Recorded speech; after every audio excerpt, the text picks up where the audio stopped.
Have you ever wondered why children and even animals will play with the box instead of the toy that you just got them? Well, that's because it's open-ended. And what I'm going to be talking to you about today is what loose parts are and how they pertain to my major, which is child development, and why they're so very, very important to me, and how I've seen them actually work,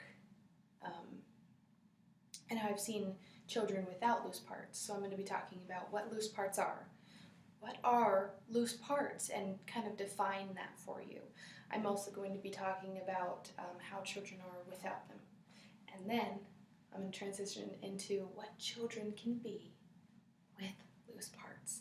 And that's the thing that I'm really excited about, because I find it so very fascinating that it doesn't cost much money to give children room to problem solve, to think logically, to use their imagination in ways that you wouldn't ever think, and that you can't with plastic toys. So here's what loose parts are. Loose parts in child development, it's a term that most child development educators know about. Loose parts are pine cones, loose parts are sticks, loose parts are boxes, loose parts are scarves and tulle and fabric. Loose parts can be nuts and bolts. They can be collectibles like lots of plastic bottles. They can be different things, and it's not always in nature that you can find them, but a lot of it is in nature. But you can have an indoor classroom and an outdoor environment where both are made up entirely of loose parts. So like I said, those loose parts are anything that can be manipulated, can be picked up and carried, and they have the major definition of loose parts is that they are open-ended. That's the whole thing behind loose parts. They are open-ended. They don't have one sort of function. So how are children without loose parts?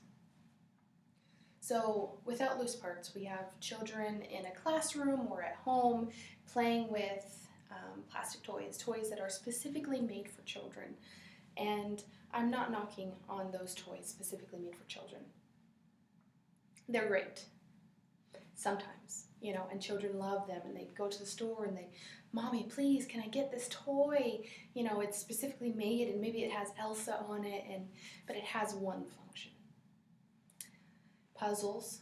You've got puzzles that you can you put it in one area and that's it. It has one function, and that can be, stacking, and that has one function. This goes here, and this goes here. That's it. And so without it, children, they can't problem solve, because they've got one toy that has one function that they've done over and over and over again. Children are spending so much time in a classroom environment or at home, and they're bored with it. And they decide to play with other things instead of the toy that you bought them. So that's what children are without them. They don't have any problem-solving skills, they're not using creativity, and they're getting bored. So why are our children getting bored with the plastic toys that we buy them? And also, can I just say, boy, they can be expensive, those plastic toys. So that's what children are like without them. It is a one function only. I do this, I get in and get out.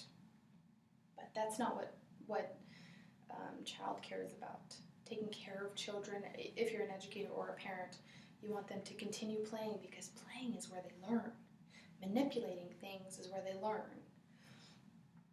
So with loose parts, with things found in nature, and with open-ended things that you can play with, it's inspiring to watch kids. So even wooden blocks can be used.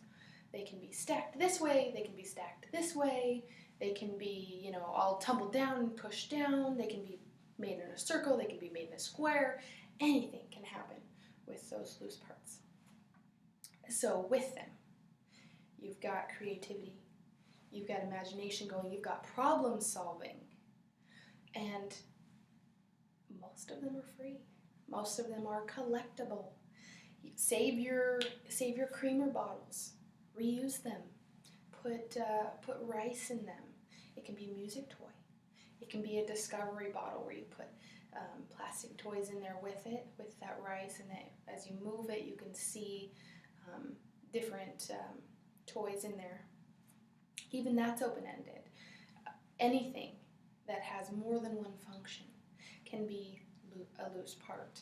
And I've seen some of the best classrooms made of, there's no plastic toys.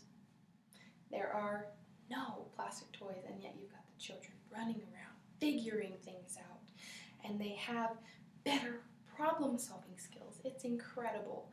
I love it. So children can reach more potential when they've got loose parts. It's really incredible. And plastic toys are okay, but for me personally, loose parts are incredible. So if there's anything that you remember from this, I want you to remember that open-ended materials for children are the best way that you can go, because it creates problem-solving skills and imagination, and that's what we need more of in this world, is imagination and creativity. Thanks so much.